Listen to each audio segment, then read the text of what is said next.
Bonsoir à toutes et à tous, très heureux de vous retrouver pour ce nouveau journal d'information sur TV Vendée en ce mardi 18 février. Voici les titres de cette édition.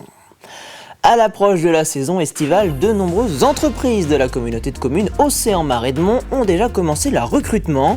Et pour faciliter l'accès à l'emploi, 60 entreprises étaient réunies ce lundi à Saint-Jean-de-Mont pour un job dating.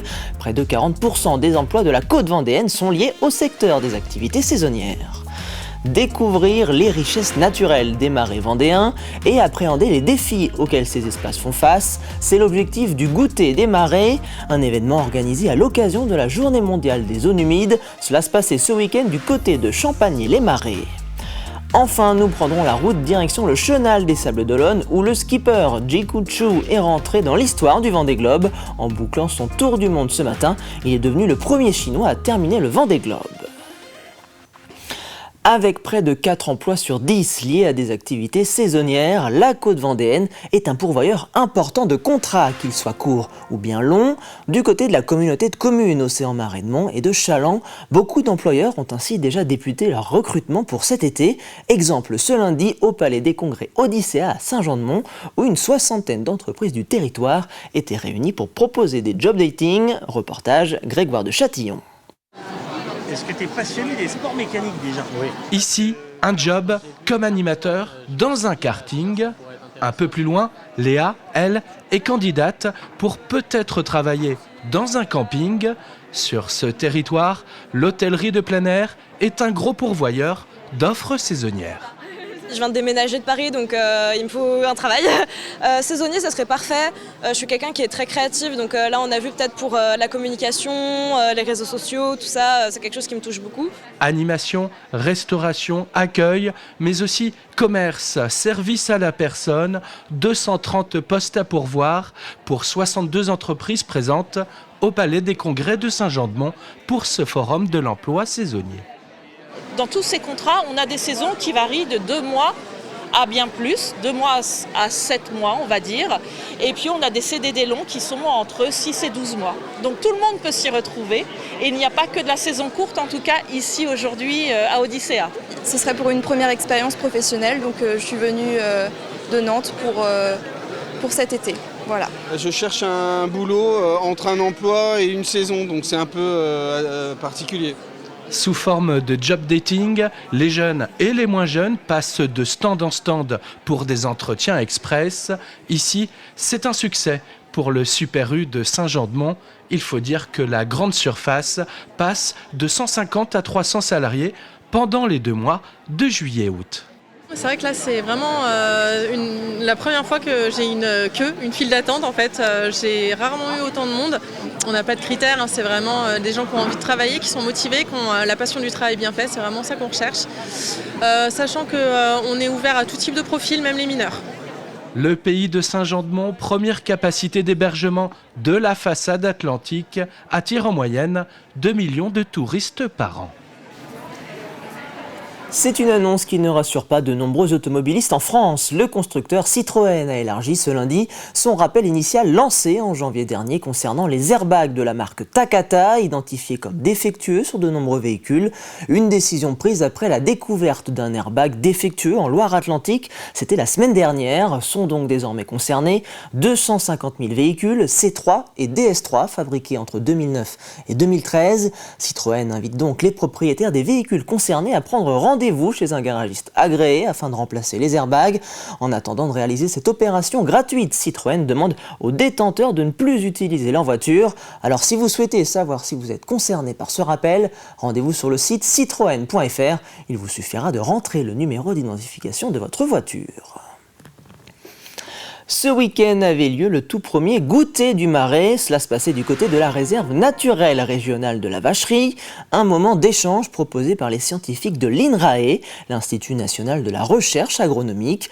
L'objectif, faire découvrir à la 50aine de participants les richesses naturelles du site et appréhender les défis auxquels les marais font face. Anaïs Escalona était sur place à Champagné-les-Marais. Les spécialistes sont unanimes. Le réchauffement climatique impacte la biodiversité de nos marais. Dans cette Amazonie locale, proche de la baie de l'Aiguillon, l'heure est donc à l'action. On subit déjà l'évolution du climat. Vous connaissez tous 2022 qui était assez diabolique au niveau de la sécheresse. Mais depuis, on a plutôt des années très pluvieuses. Donc là, on va se projeter, on va aller plus loin dans nos suivis avec les scientifiques pour essayer de mieux comprendre les fonctionnements du marais. On va s'intéresser à des domaines qu'on a peu creusés jusqu'alors, par exemple le stockage du carbone dans les prairies. On va aller vraiment de manière très large. On va aller aussi travailler avec les acteurs locaux pour se projeter sur la vie du marais à l'avenir. Il faut alors trouver des outils à l'échelle de la façade atlantique pour faire face à cette situation critique. Cet ingénieur est venu d'un département voisin pour partager ses recherches et sensibiliser. Là, sur ce goûter des marais, on va avoir des habitants, mais on a aussi des gens qui vivent dans les marais. Et donc, ils sont en première ligne, qui sont concernés par les usages de l'eau. Et la gestion de l'eau dans les marais, la particularité, c'est qu'elle relie vraiment tous les acteurs. Elle intéresse énormément de monde, entre l'agriculteur, le promeneur, le naturaliste, le pêcheur. Donc, c'est un sujet qui fait débat dans les campagnes. Un temps d'échange précieux pour confronter les idées et faire avancer le projet de recherche, mais aussi pour en savoir plus sur l'environnement qui nous entoure. On apprend toujours sur le marais. Moi, je ne suis pas originaire de la Vendée, donc j'y suis venu par choix, parce que pour l'environnement, pour le soleil, pour les oiseaux, mais je n'ai pas une connaissance énorme du marais, donc j'apprends.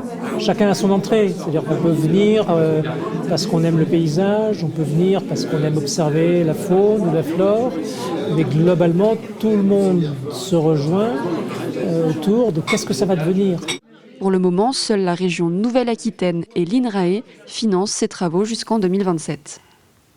Le week-end dernier, le Secours populaire de Luçon a organisé, comme chaque année, sa grande braderie d'hiver. Ouvert au grand public, la braderie a de nouveau attiré un très grand nombre de Vendéens venus acheter des articles neufs à bas prix donnés par les grandes surfaces. L'an passé, plus de 4 000 € avaient été récoltés puis utilisés pour mener différentes actions solidaires. Je vous propose d'écouter le responsable du Secours populaire de Luçon au micro d'Anaïs Escalona. On y trouve de tout. Des vêtements, hommes, femmes, des affaires aussi pour bébés, ados, des chaussures, du bric-à-brac, de la vaisselle, des outillages et puis de la décoration aussi. Alors les tarifs, c'est en moyenne divisé par 3, le prix que vous pouvez trouver dans le commerce. C'est vrai qu'on a eu énormément de monde ce matin. Donc je suis très satisfait de cette opération. Vu la conjoncture, les gens préfèrent acheter au moindre prix. Et donc c'est pour ça qu'on a un grand nombre aujourd'hui de personnes qui sont venues donc, à notre braderie. On poursuit ce journal avec un mot de cinéma et cet appel aux figurants dans le cadre du tournage d'un long métrage en Vendée. Cela se passera à La Roche-sur-Yon et au Sables-d'Olonne entre mi-mars et le début du mois d'avril. Des figurants, hommes et femmes, âgés entre 16 et 80 ans, sont recherchés pour interpréter notamment un surveillant de collège, des clients d'hôtel ou encore des vacanciers sur une plage. Il s'agit d'un casting du film Pour le pire et pour le meilleur, réalisé par Marie Castille, mention char. Alors si vous êtes intéressé, contactez l'équipe de casting sur l'adresse qui s'affiche actuellement, figuration.filmpourlepire@gmail.com. Il restera à jamais le premier skipper chinois à avoir bouclé le Vendée Globe. Jing Kun-chu a mis fin à son périple ce mardi matin en franchissant la ligne d'arrivée après 99 jours. En mer, un exploit non sans difficulté pour le Chinois de 35 ans, amputé de la main gauche, qui a grandement souffert de l'épaule durant l'ensemble de son tour du monde. Mais c'est avant tout son sourire et sa positivité qui resteront dans les mémoires de cette 10e édition du Vendée Globe. Il y a vraiment trop de moments difficiles pendant cette course. C'est très difficile, tout le monde sait, c'est la course la plus difficile du monde, non seulement pour navigation, mais dans plein d'autres périmètres. Et donc du coup, s'il faut vraiment choisir un moment le plus difficile pendant cette course, je dirais, il y a 5 jours, mais seulement 5 jours presque fini la course, et personne n'imaginait que j'aurais tombé en panne d'électricité. J'ai dû résoudre ce problème-là. Ça doit être le seul moment que j'ai cru peut-être devoir abandonner cette course. Et donc du coup, c'était le plus difficile pour moi. Et quelques heures avant l'arrivée de Jinkunshu, 30e du Vendée Globe, c'est le Suisse-Allemand Oliver Hirr qui a franchi la ligne d'arrivée ce lundi 17 février à 18h29, bouclant lui aussi son premier Vendée Globe. Le skipper de toute goutte aura lui aussi vécu une course compliquée avec de nombreuses avaries et des conditions météorologiques capricieuses. C'était vraiment spécial pendant ces 3 mois. Mais maintenant, il n'y a rien de mieux que de revenir au Sable d'Olonne et de célébrer avec mon partenaire, mes amis, ma famille. Et je suis très très heureux. Ça a été un voyage très long. Les gens m'ont déjà demandé quand étaient les moments les plus durs dans le Vendée Globe pour moi. Et c'était le manque de vent dans le Pacifique pendant 5 jours. Là, je me sentais comme j'étais très très loin et que le Vendée Globe durera très très longtemps. 99 jours, c'est long pour un Vendée Globe, mais je suis là, je suis en bonne forme. Le bateau est bien et donc j'ai accompli ma mission. 3 skippers sont encore désormais en mer, direction les Sables d'Olonne. Il s'agit d'Emmanuel Cousin, Fabrice Amedeo et Denis Vandenberg. Les dernières prévisions annoncent leur arrivée en fin de semaine prochaine.